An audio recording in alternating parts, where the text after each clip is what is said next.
The fourth habit is the habit of consecration. We have to learn how to consecrate our life to the Lord. Dr. Thomas Chalmers, a Scottish preacher in the 19th century, said, I quote, "In conversion, God gives to us or gives to me, but in consecration, I give to God." Many people forget the second part. In conversion, God gives to me. We receive His grace.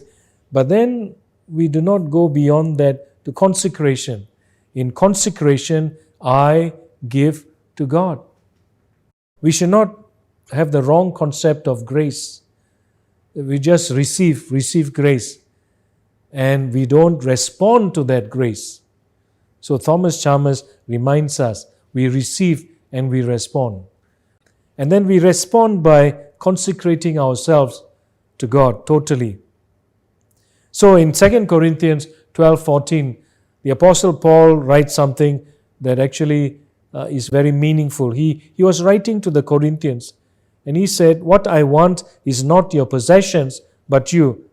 Because there was this discussion about giving.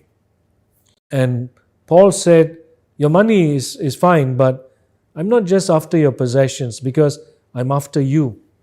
I want you, not just your possessions."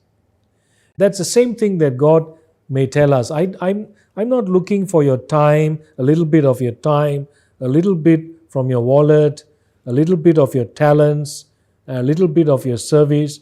God is saying, I want all of you. I want your whole being.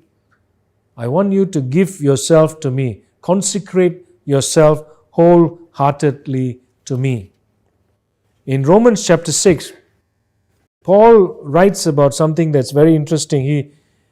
He talks about offering ourselves to God part by part and offering our whole selves to God. So in Romans 6:13, Paul says, "Do not offer any part of yourself to sin as an instrument of wickedness, but rather offer yourselves to God."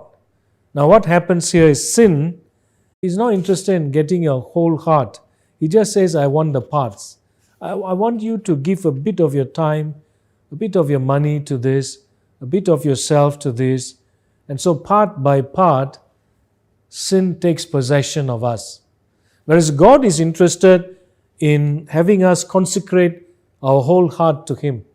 And then He will turn that consecration and let it run through every part of our lives. Now, one way to understand this is to remember the story Gulliver's Travels. Gulliver was washed ashore. He was in Lilliput, where all the people were very little, small. And he was unconscious, and they all looked at him like a giant. And they said, when he wakes up, we are in trouble. So what do? They get to work little by little. They tie strands of his hair and knock it to the ground. Then they start with his clothes, his sleeves, his trousers, and so on. And so slowly over time, they actually work on his whole body. And then when he wakes up, he has a rude awakening because he tries to get up. He sees all these strange little people, but he's powerless because they had been taking hold of him part by part, and he's rendered helpless. And all this while, he was even unconscious about what was happening to him.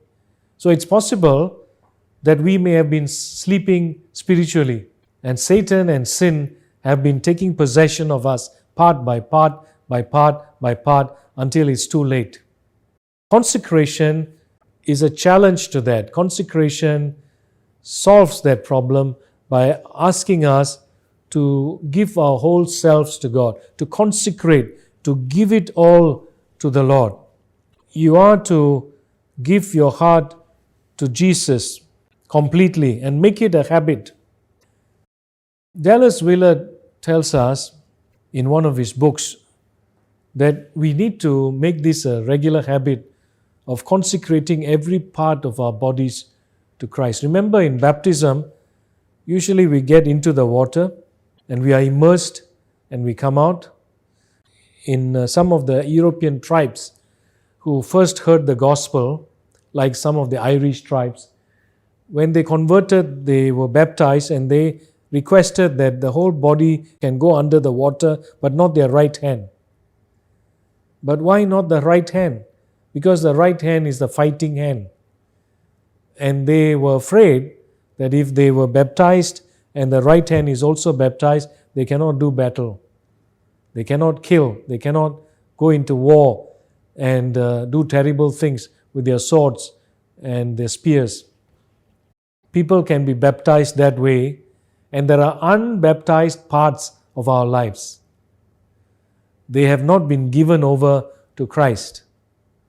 And that is why Dallas Willard says, you need to consecrate every part of your body, your feet, your hands, your eyes, your ears, your brain, your mind, your heart, and so on. Every part is consecrated as you surrender yourself to God. And I think that's a wonderful lesson we can learn, that we can actually make this into a holy habit. We learn to consecrate every part of our lives fully to God.